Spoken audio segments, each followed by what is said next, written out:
عورت کے قاعدے میں بیٹھنے کی حیت۔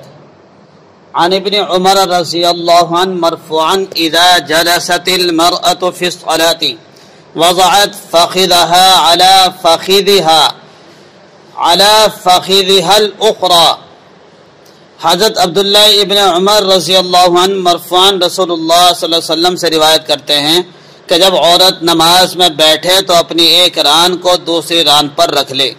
عن ابن جریج قال قلت لعطاء تجلس المرأة في مثنى على شقها الأيسر قال نعم قلت هو أحب إليك من الأيمن قال نعم قال تجتمع جالسة ما استطاعت قلت تجلس جلوس الرجل في مثنى وتخرج رجلها اليسرى من تحت إليتها قال لا يضرها أي ذلك جلست إذا اجتمعت۔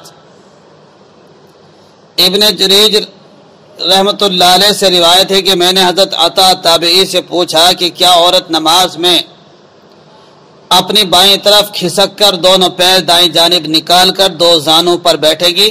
تو فرمایا ہاں۔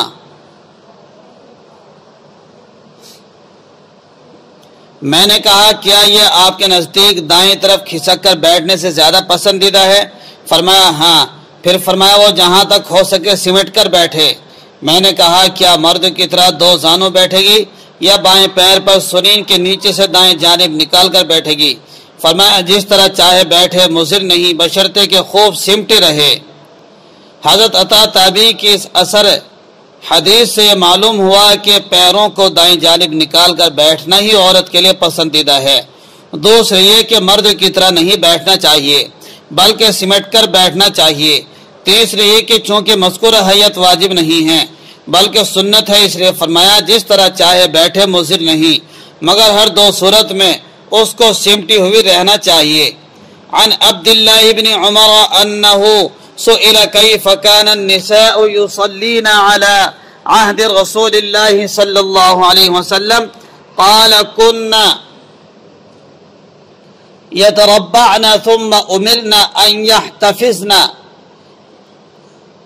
یعنی یستوین جالسات علی اوراکہن من حاشیۃ القاری کذا فی حواشی۔ حضرت عبداللہ بن عمر رضی اللہ عنہ سے پوچھا گیا کہ رسول اللہ صلی اللہ علیہ وسلم کے زمانے میں عورتیں کس طرح نماز پڑھتی تھیں؟ تو فرمایا وہ چار زانو ہو کر بیٹھتی تھی، پھر ان کو حکم ہوا کہ سرین کے بل بیٹھا کریں، یعنی مرد کی طرح پیر بچھا کر نہیں بلکہ سرین زمین پر ٹیک کر دائیں جانب پیر نکال کر بیٹھنا مراد ہے۔ عن عبداللہ بن عمر رضی اللہ عنہ مرفوعا كان اذا جلس وضع كفه اليسرى على فخذه اليسرى ووضع كفه اليمنى على فخذه اليمنى۔ حضرت عبداللہ بن عمر رضی اللہ عنہ حضور صلی اللہ علیہ وسلم سے نقل کرتے ہیں کہ جب آپ بیٹھتے تھے تو اپنی بائیں ہتھیلی بائیں ران پر اور دائیں ہتھیلی دائیں ران پر رکھتے تھے۔ اس حیت میں ہاتھوں کی انگلیوں کا قبلہ رخ ہونا ظاہر ہے، قاعدے میں نگاہ ہاتھوں پر ہوں۔ عن عامر بن عبداللہ بن زبیر عن ابیہ رضی اللہ عنہ بهذا الحدیث قال لا يجاوز بصره اشارته۔ حضرت عبداللہ ابن زبیر رضی اللہ عنہ سے روایت ہے کہ حضور صلی اللہ علیہ وسلم تشہد میں اپنی نگاہ انگلی کے اشارے سے آگے نہیں بڑھاتے تھے۔ قاعدے میں پیر کی انگلیاں قبلہ رخ ہونا سنت ہے۔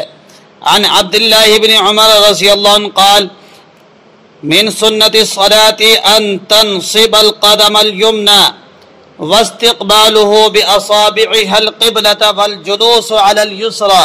حضرت عبداللہ بن عمر رضی اللہ عنہ کا ارشاد ہے نماز کی سنتوں میں سے یہ بھی ہے کہ تم دایاں پیر کھڑا کرو اور اس کی انگلیاں قبلے کی جانب ہوں اور بائیں پیر پر بیٹھو۔ اس حدیث میں مردوں کے بیٹھنے کی حیت بتائی گئی ہے اور انگلیوں کو قبلے کی طرف موڑنے کی سنت بقدر استطاعت یعنی صرف داہنے پیر کے لیے بتائی گئی ہے۔ عبداللہ بن مسعود رضی اللہ عنہ کا تشہد پڑھے۔ عن ابن مسعود رضی اللہ عنہ یقول علمنی النبی صلی اللہ علیہ وسلم وکفی بین کفیہ التشہد كما يعلمنا السورة من القرآن التحيات لله والصلوات والطيبات السلام عليك أيها النبي ورحمة الله وبركاته السلام علینا وعلی عباد اللہ الصالحین اشہد ان لا الہ الا اللہ واشہد ان محمدا عبدہ ورسولہ۔ حضرت عبداللہ بن مسعود رضی اللہ عنہ فرماتے ہیں حضور صلی اللہ علیہ وسلم نے مجھے تشہد اس طرح سکھائی جس طرح قرآن کی سورت سکھاتے ہیں، التحیات للہ والصلوات والطیبات۔ امام ترمذی فرماتے ہیں حدیث ابن مسعود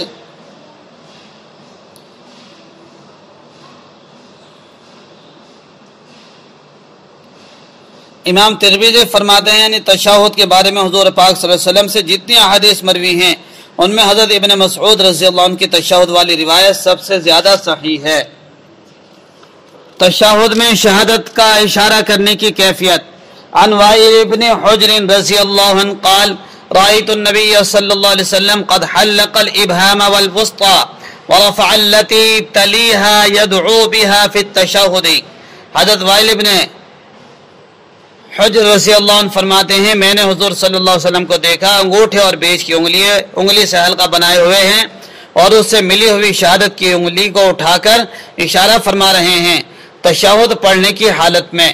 عن وائل ابن حجر قال قلت لا انظرن الى صلاة رسول الله وساق الحديث وفيه وقبض سنتين وحلق حلقة ورأيته يقول هكذا وحلق بشر الراوي الإبهام والوسطى وأشار بالسبابة۔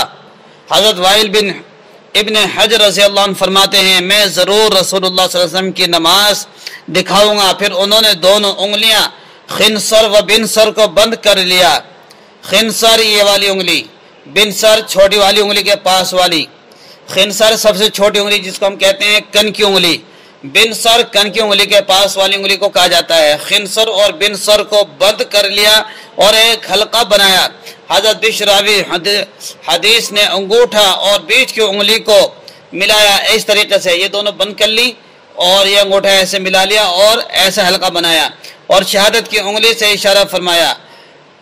عن ابن عمر ان رسول اللہ صلی اللہ علیہ وسلم كان اذا قعد في التشهد وضع يده اليسرى على ركبتيه اليسرى ووضع يده اليمنى على ركبتيه اليمنى وعقد 53 واشارة بالسبابة۔ حضرت عبداللہ بن عمر رضی اللہ عنہ سے روایت ہے کہ اللہ کے رسول صلی اللہ علیہ وسلم جب تشہد میں بیٹھتے تو اپنا بایاں ہاتھ بائیں ران پر رکھتے اور دایاں ہاتھ دائیں ران پر رکھتے اور 53 کا عقد کرتے اور انہیں اشارہ کیا شہادت کی انگلی سے۔ 53 کے عقد کا مطلب یہ ہے کہ چھوٹی انگلی اور اس کے بعد والی انگلی ہتھیلی میں بند کر لی جائے اور بیچ کی انگلی اور انگوٹھے کا حلقہ بنایا جائے اور شہادت کی انگلی کو اس پر اس طرح رکھے کہ شہادت کی انگلی کے بیچ والے جوڑ پر انگوٹھے کا سر ہو۔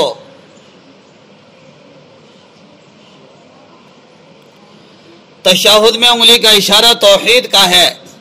عن خفاف ابن ایما ابن رحزة الغفاری رضی اللہ عنہ قال ان رسول اللہ صلی اللہ علیہ وسلم كان اذا صلى يصنع ذلك يعني نصب السبابة عند التشهد فكان المشركون يقولون انما يصنع هذا محمد باصبعه يسحرها وكذبوا انما كان رسول الله يصنع ذلك يوحد بها ربه عز وجل۔